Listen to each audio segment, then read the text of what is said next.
За сайн байцгаана уу. Би Ховд аймгийн Цэцгсүмийн Харьяат Лангаа өгтөө Дорж гэдэг хүн байна.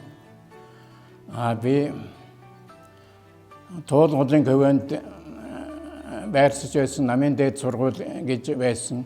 Тэрний байран дээр эдийн засгийн дээд сургууль гэж байгуулагдаад тэгээд санхүүгийн ангид би эхэлж орсон байгаа. Бидний ороход банкны анги гэж байгаагүй. Бидний дараа харин банкны анги нээгдээ. Тэгээд тэрнээс өмнө одоо дандаа санхүүгийн анги төгссөн эдийн засгчдэл төв орон нутгийн банкнд ажилладаг байсан. Тэгээд одоо банкны мэргэжилтнүүд урьдчилж хэрэгтэй байна гэдээ биднийг санхүүгийн 3 дугаар ангид ороход банкны анги нээсэн байгаа. Бид яг санхүүгийн 3 групп нэг 60-аад оюутан байсан. Тэгээд тэрнээс саналаар нь 15 оюутан банкны ангид 3 дугаар ангид элсэж оруулаа. Тэгээд одоо би банкны ангийн одоо анхны төгсөгч гэдэг дээр одоо бахархаж байт юм аа. 1965 онд эдийн засгийн дээд сургуулийн банкны ангийг төгсөөд увцад 2 жил ажиллаад 67 оноос эхэлж энэ аймгийнхаа Ховд аймгийнхаа банкны хэлтстэй ирж ажилласан.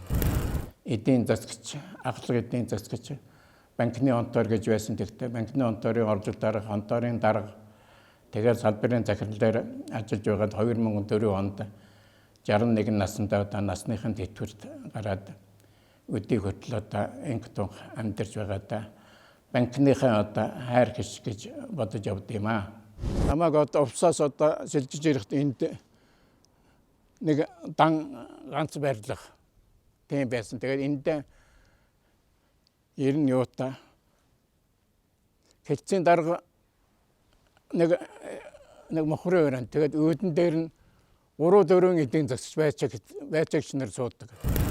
За бидний хувьд бол ганц банк байж байгаад ер нь зөвлөлтийн гэвэл мэдлэлээр одоо мөнгө зээлгээд нэг сэтгүүл гардаг байсан. Тэрнээс үндэслэл ер нь банкыг задлах ёстой, арилжааны банк байгуулах ёстой гэсэн тийм юм одоо жил бүхнээ бидний одоо цуглалтаар ярьж барьдаг байсан. Тэгээд бид тэрнийг их сурхэ дэмжиж барьдаг байсан.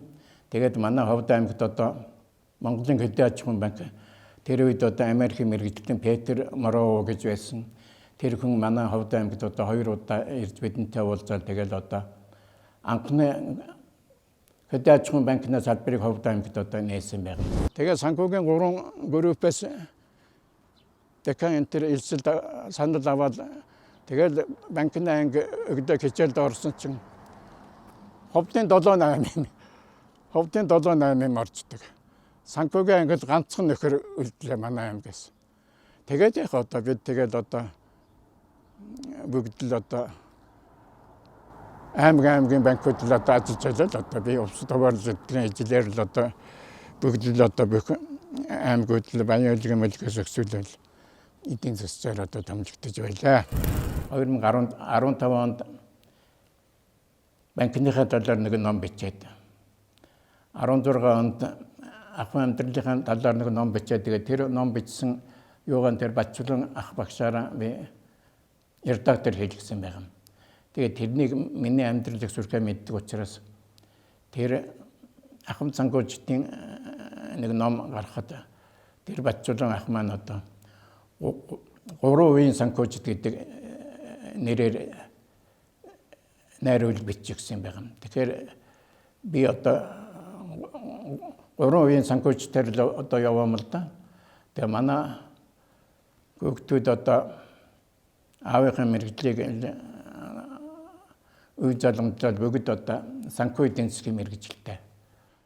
Дээр үед 2 талдаа ажилчдын орон сууцтай байсан байгаа. Тэгээд тэр орон сууцыг болоодод орон сууцаа хонтоор олгож энэ талд нь онторын дарга өөдөн дээр саяын гэлдгээр 3-4 хүн суудаг.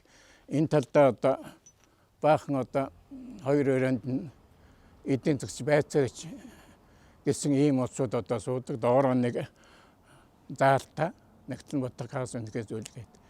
Ийм байранд одоо би ажиллаж байлаа. Лавг сүрэн ерөнхийлөгчтэй Монгол банкнад хамгийн газар хамт олон та бүхэн биднийг хүссэн хүсээгүй одоо их сайхан аж зохион байгуулж байна. Ахмадуудаараа хандаж. Тухайлбал одоо он гараад бидний чинь нэмэгдэл тэтгэврийг 3 дахин өсгөө нэмэгдүүлсэн. Одоо тэгээд ийм Монгол банк шиг ийм банк одоо гэр олон байдаг болов гэж одоо би бодод юм ирнэ. Их л байдаг гэсэн их л цөөхөнд байдаг байдаг. Энэ бүхэнд их баярлж явдیں۔ Энэ банк гэсэн нэг юм банк. Бидний тэдний онд байна их олон жилийн өмнө жил бүхэн цуглуулдаг нэг цуглуултаар захирлууд нэг ийм банк олгосон байна. Банк гэдэг ингээд нэг ингийн тэмдэг. Энэ хоёрыг л одоо бидэнд дамжуулж олгосон. Тэгээд энэ одоо хүртэл одоо би яг бахархаж хадгалж явдаг юм байгаа.